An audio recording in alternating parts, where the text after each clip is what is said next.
Even though the Spanish did invade Portugal on several occasions, Portugal has never been fully conquered by Spain. This may seem a little puzzling, considering how enthusiastically Spain went about acquiring new colonies. And at the height of its powers, Spain was unquestionably more mighty than Portugal, both in terms of military power and population size. Portugal was even technically under Spanish rule for a 60-year period, but conquered? Never. In the 1500s, Spain was flexing its military muscle and snapping up new territories almost at will. Mexico, the Caribbean, the Philippines, and South America fell to Spanish rule, making Spain seriously rich in the process. And all the while, a smaller, less populated country lay unconquered right on Spain's doorstep and surrounded by the Atlantic Ocean. To understand why, it's important to first look at how each country took shape. The Iberian Peninsula, today's Spain and Portugal, has seen its fair share of rulers over the years. The Romans claimed Iberia in around 218 BC, where it remained a Roman territory for the next 600 years or so until the Visigoths came onto the scene. In the year 418 AD, the Visigoths stormed into Iberia, seizing it from the Romans and assuming control for the next 3 centuries. Iberia was very much a Visigoth stronghold, but fell to the Umayyad Caliphate in the 8th century AD. The Umayyads brought an army of Moors from North Africa and imposed Muslim rule, which was fiercely opposed by the Iberians. There were uprisings and a never-ending series of battles, leading to an eventual civil war throughout the whole peninsula. This battle against Muslim rule was the start of the Reconquista, or the reconquest of Iberia, later to become Spain and Portugal. The Moors controlled most of the south, while in the north, the Christian kingdoms Aragon, Castile, Navarre, and Leon were established. In the late 9th century, King Alfonso of the Kingdom of Asturias sent one of his noblemen into the northwest of the peninsula to expel the Moors. The nobleman was Vimara Perez, and he rose to the challenge. In 868, Perez led his Christian soldiers to a decisive victory against the Moors and reclaims the region around the Minho and Douro rivers, including the city of Portugal, from which Portugal was to get its name. King Alfonso was delighted and immediately declared the new region to be the County of Portugal, and Perez was named the Count of Portugal. The Count began building new towns in the area, one of which he named Vimarins, known today as Guimarães. Even though Portugal didn't officially become a country until 1143, most Portuguese regarded Guimarães as the country's cradle city, where Portugal was born. In 910, the Kingdom of Asturias was split, but reunited again in 924, this time as the Kingdom of Leon. Portugal was now a country in the northwestern Kingdom of Leon, and by the end of the 10th century, had begun to grow in power. More and more people were opting to settle in Portugal, and the cities were growing. In the early 12th century, the rulers of the country of Portugal were Henry of Burgundy and his wife, Teresa of Leon. They had a son, Afonso Henriques, and when Henry died in 1112, his wife Teresa was left to rule Portugal alone. But, to the disapproval of many Portuguese, she soon remarried to a nobleman of the Galicia region. They were suspicious of Teresa and her new husband's motives, and they backed young Afonso to lead Portugal to further victories over the southern Moors. Afonso was urged to seize control of Portugal, which meant going to battle against his own mother. At the Battle of Salmameji in 1128, Afonso's soldiers soundly defeated his mother's army, and he became the sole leader of Portugal. He continues to fight for the Reconquista, and in 1139 won a famous victory at the Battle of Orique. The clash took place in the south of the Iberian Peninsula against the Muslim army of Cordoba. Although outnumbered, Afonso orchestrated a stunning victory with cunning tactics and surprise attacks. After the battle, Afonso was declared to be the King of Portugal. This meant that Portugal was to be now recognized as its own independent state, not a county of Leon. The King of Leon recognized Afonso in 1143 with the signing of the Zamora Treaty. This signified the beginning of Portugal as an independent country, and in 1179, the Catholic Church finally recognized the new Kingdom of Portugal. The Portuguese Reconquista became a reality in 1249 when Christian forces marched into Algarve and sent the last of the Moors packing. Portugal had now extended all the way south to the Atlantic Ocean. In 1255, Lisbon was named the Portuguese capital, and in 1297, King Denis signed the Treaty of Alcanisas, which formalized Portugal's border with Leon. The borders set up then have essentially remained the same as today. As Portugal entered the 14th century as an optimistic and outward-looking young country, Spain was still fighting its way towards the Reconquista. Progress was slow due to infighting between kingdoms, a lack of sturdy leadership, and the much greater landmass. In the early 14th century, Portugal began amassing its naval power. In 1325, Afonso IV commissioned the building of maritime vessels for exploration and potential war. The Canary Islands were discovered in 1341, but Castile, basically Spain, disputed the legitimacy of the discovery. But in the mid-14th century, the Black Death decimated most of Europe, putting the brakes on any plans for exploration and expansion. However, in the latter half of the 1300s, the European powers began jostling for the upper hand. Relations between England and France were strained, and both countries were in the midst of the 100 Years' War, which dragged out from 1337 to 1453. France wanted access to Spain's formidable navy, which had one of the largest fleets in the world at the time. This would give France a definite edge at sea against England. So, in 1169, an alliance between France and Castile was drawn up, which made England exceedingly uneasy. The English realized that Portugal was strategically located between Spain and the Atlantic Ocean, and had a well-established navy.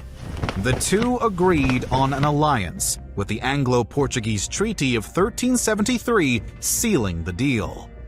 The Anglo-Portuguese Treaty remains the world's oldest existing formal treaty between two nations. In the 15th century, Portugal established itself as a world leader in naval exploration. For the first half of the century, Spain was distracted by its fight for the Reconquista, and Portugal led the way. Under the backing of Henry the Navigator, Portugal sent out fleet after fleet with very clear orders to find and conquer new lands. It kicked things off with the conquest of Ceuta in Morocco in 1415. Then, in 1420, Portugal colonized the Madeira archipelago off the African west coast, the Azores Island in the North Atlantic in 1439, and Cape Verde in 1456. Spain could only watch on in envy, as it had its hands full fighting the remaining Muslims in the southern region of Granada. The Spanish finally saw off the last of the Emirate of Granada, but not until 1492. The shackles were now off, and Spain looked to start asserting its authority and building some serious wealth. Following Portugal's lead, the Spanish began planning missions to discover and settle new territories overseas. Later that year, the Spanish government commissioned an ambitious explorer from Genoa called Christopher Columbus to seek new lands to the west. 1492 was about to become a really big year for Spain. While Spain had been tied up with its Reconquista, Portugal had wasted no time in establishing several colonies and trading settlements along the African west coast. This enables the Portuguese complete access to gold, silver, and the burgeoning slave trade in Africa. In 1488, Bartholomew Diaz sailed around the Cape of Good Hope, proving that the Indian and Atlantic Oceans could indeed meet up. Portugal was rubbing its hands in glee at what seems like a monopoly of colonization. But when Columbus sailed into the Bahamas in October 1492, things were about to really heat up. Europe was blown away to learn of a completely new land across the Atlantic. The race was on to conquer the Americas, with Portugal and Spain leading the way. Competition was fierce. To prevent any likely territorial disputes, a papal bull was created. In 1494, the Treaty of Tordesillas was signed by Spain and Portugal, essentially splitting the world in two. A demarcation line was drawn vertically down the middle of the Atlantic, roughly 500 kilometers west of the Cape Verde Islands. Spain could lay claim to anything lying to the west, while Portugal was entitled to anywhere to the east. This treaty meant that Spain had virtually all of the Americas to itself, with the exception of Brazil, which was jutting out onto Portuguese territory.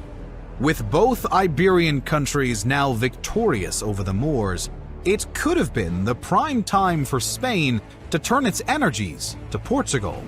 However, the lure of global dominance and overseas wealth was far greater. Spain and Portugal ramped up their efforts to acquire whatever they could. In 1498, Vasco da Gama literally put Portugal on the map when he ventured around Cape Horn and made it to India. This opened up huge new opportunities for Portugal, as it now had a sea route to trade with Asia. In 1500, Pedro Álvares Cabral claimed Brazil for Portugal. Spain hit back with the conquest of Cuba in 1511 and then Mexico in 1521.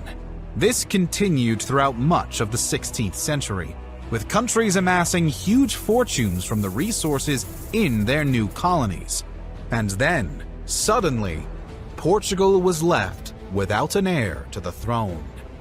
In 1578, Portugal's young King Sebastian I was killed in battle. His successor was his great-uncle Henry I, who also died just 2 years later. But as luck would have it, the Spanish King Philip had Portuguese lineage.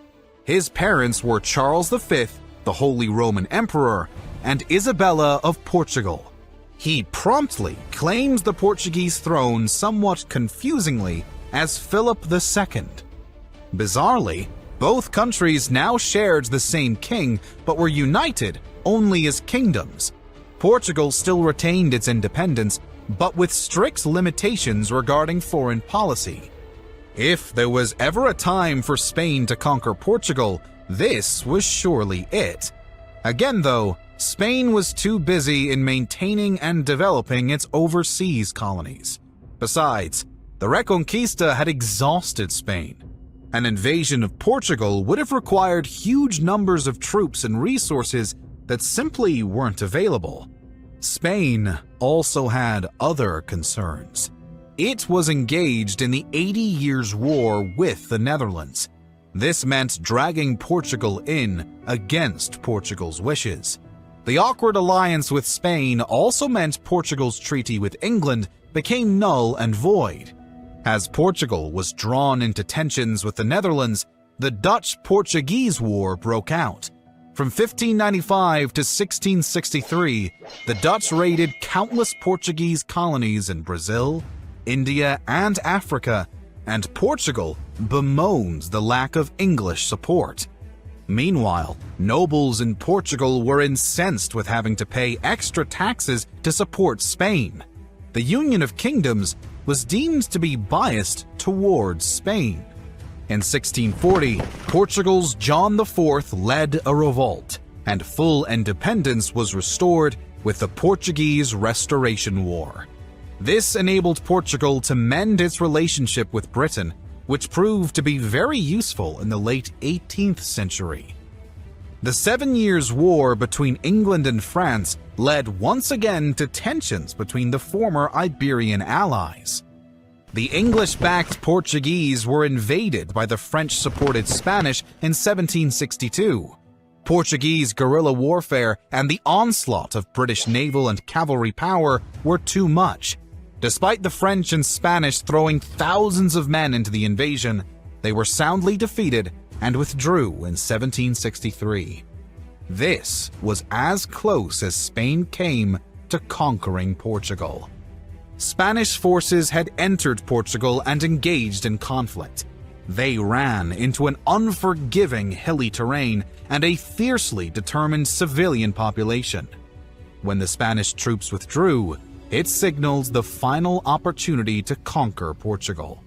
The Spanish were always more concerned with overseas colonization than with conquering Portugal.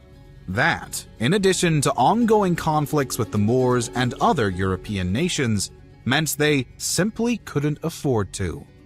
But as the Portuguese showed ever since Vimara Perez defeated the Moors, they were never going to be conquered anyway.